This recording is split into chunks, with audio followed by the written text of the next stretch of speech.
جو چیز تم سے چھن جائے سمجھ لو کہ وہ تمہارا کبھی تھا ہی نہیں، اور جو تمہارا ہے وہ راستہ بنا کر بھی تم تک آ ہی جائے گا۔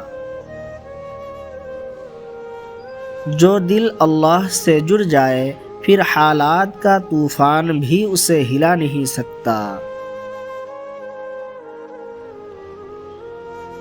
تمہارا زخم وہ جگہ ہے جہاں سے روشنی تمہارے اندر داخل ہوتی ہے۔ جو شخص خاموشی کو سمجھ گیا وہ دنیا کی آوازوں سے آزاد ہو گیا۔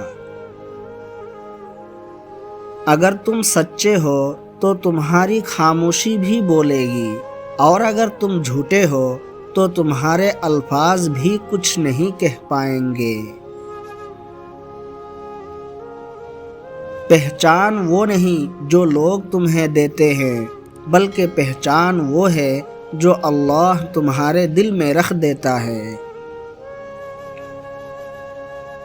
جب کسی نعمت میں دیر ہو تو سمجھ لو کہ اللہ تمہیں اس کے قابل بنا رہا ہے۔ دل کو پاک کرو، رزق کا دروازہ خود بخود کھل جائے گا۔ جو تمہارے سفر میں تمہیں چھوڑ جائے سمجھ لو کہ وہ منزل کا حصہ تھا ہی نہیں۔ اللہ جب کسی کو مضبوط بناتا ہے تو پہلے اس کا سب سہارے توڑ دیتا ہے تاکہ وہ صرف اللہ ہی پر بھروسہ کرے۔ نمبر 1، دولت آنے سے پہلے برداشت کی آزمائش آتی ہے۔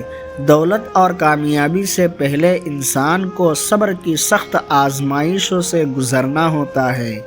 اللہ پہلے دل کو مضبوط کرتا ہے، پھر نعمت عطا کرتا ہے۔ مشکل وقت انسان کو توڑنے نہیں سنوارنے آتا ہے۔ جو تکلیفوں میں ثابت قدم رہتا ہے اس کا رزق خود اس تک پہنچتا ہے۔ مولانا رومی کہتے ہیں، آزمائش ہی دراصل نعمتوں کا دروازہ ہے۔ نمبر 2، دولت آنے سے پہلے اکیلا پن آتا ہے۔ اللہ جب کسی کو بلند کرنا چاہتا ہے تو اسے پہلے تنہائی میں لے جاتا ہے۔ اکیلا پن دراصل وہ جگہ ہے جہاں انسان اصل قوت کو پہنچتا ہے۔ لوگوں کا ساتھ چھوڑ دینا نقصان نہیں، تیاری ہوتی ہے مستقبل کے نعمت کی۔ بڑی سوچ ہمیشہ خاموشی اور تنہائی میں جنم لیتی ہے۔ مولانا رومی کہتے ہیں، تنہائی دولت اور کامیابی سے پہلے آنے والی پہلی نعمت ہے۔ کیا ان دونوں تکلیفوں کا سامنا آپ بھی کیے ہیں؟ کامنٹ میں ضرور بتائیں۔ ویڈیو پسند آئے تو ہمارے چینل کو سبسکرائب کرنا نہ بھولیں۔ شکریہ۔